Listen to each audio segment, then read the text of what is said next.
Welcome to another episode of Hoard of the Dragon Queen DM Guide, in which we'll discuss the long trip north to the cult's hideout. You're watching Lutes&Dice, and I'm your bard, Hoard.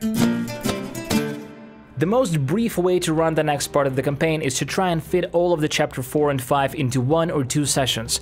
To do so, you'll need to pick and prepare a number of specific encounters. For instance, a meeting with Hoard and Leosin, joining the caravan in Baldur's Gate, 2 or 3 small encounters on the road, including adding some flavor to the Sword Coast, getting some information from the cultists, seeing the Red Wizard joining the caravan, and possibly understanding that he has a part in this picture, and finally finding Castle Neyritar.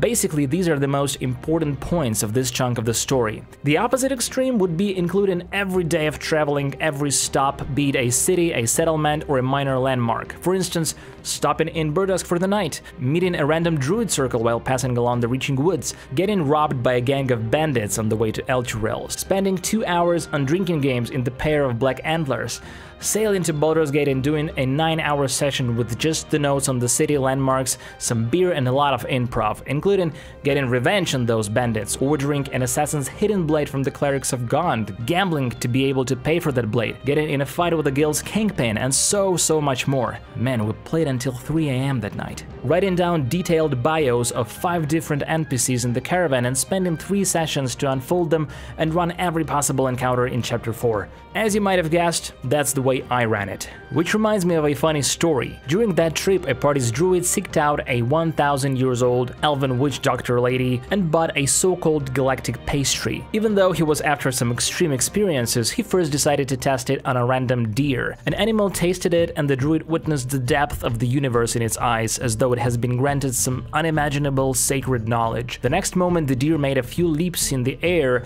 dissolving into stardust, leaving behind a faint mark reminding a constellation that swiftly faded. The funny thing is, the players were so intrigued by this, yet so afraid to try, that they carried the pastry with them all the way through the campaign, occasionally considering trying it, but they never did. As you can see, you can have tons of fun with this couple of chapters if you want to, but there are a few problems. First of all, yes, there's a lot of unnecessary traveling. So much traveling only makes sense if a DM feels creative and adventurous.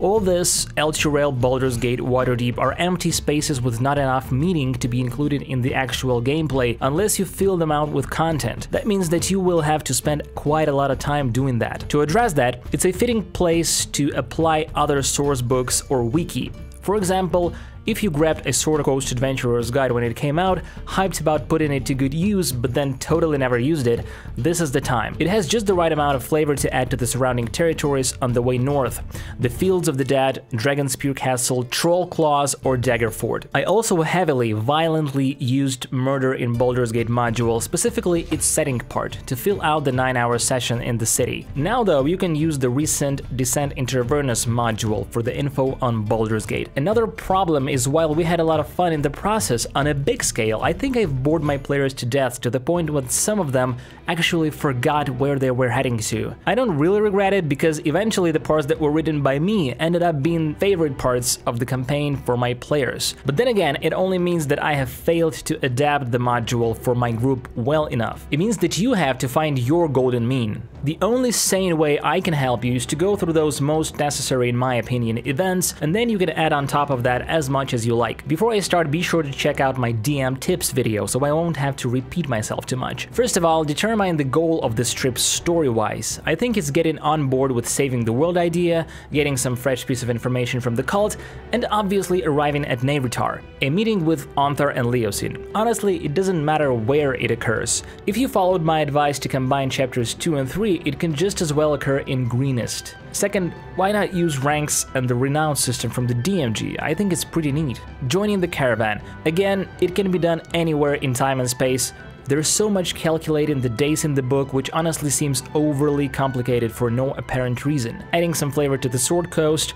As I was saying, completely up to you, but at least a minimum I would consider a must. Otherwise, it would seem like a missed opportunity. Getting some information from the cultists. Must have to feed and maintain the interest in players. Remember not to reveal much, but you have to come up with a specific new piece of intelligence, possibly misleading, but fascinating. It can be rumors of a new ally that the cult has managed to include in their plans. Giants? Devils? which can be a subtle hint towards Tiamat, maybe a specific giant with a flying castle that the cult uses to transport the goods, or perhaps a specific dragon like Glajael. About the Red Wizard, not much to add here, the book kinda has it all. Now, Jamna Gleamsilver seems pretty useless, but you can use her to represent Zentarim in the long term. If you have something specific in mind regarding Black Network to unfold during the Rise of Tiamat, this is an opportunity to foreshadow and build some ground for that. The stop in Waterdeep kinda seems an unnecessary stretching of time. Again, it's up to you how much of this, no doubt gorgeous city, you would like to include in this story. At least a brief flavor narration might suffice. You might want to include some minor foreshadowing for the Rise of Tiamat, as Waterdeep will become a sort of safe haven for the party. Now, the Karnath Roadhouse is pretty okay as written, and I really have nothing to add. It's rather simple and straightforward. And with that, I will conclude this episode of my guide, but be sure to ask me if you need a more specific advice. I'm pretty sure I've answered every question on this channel so far.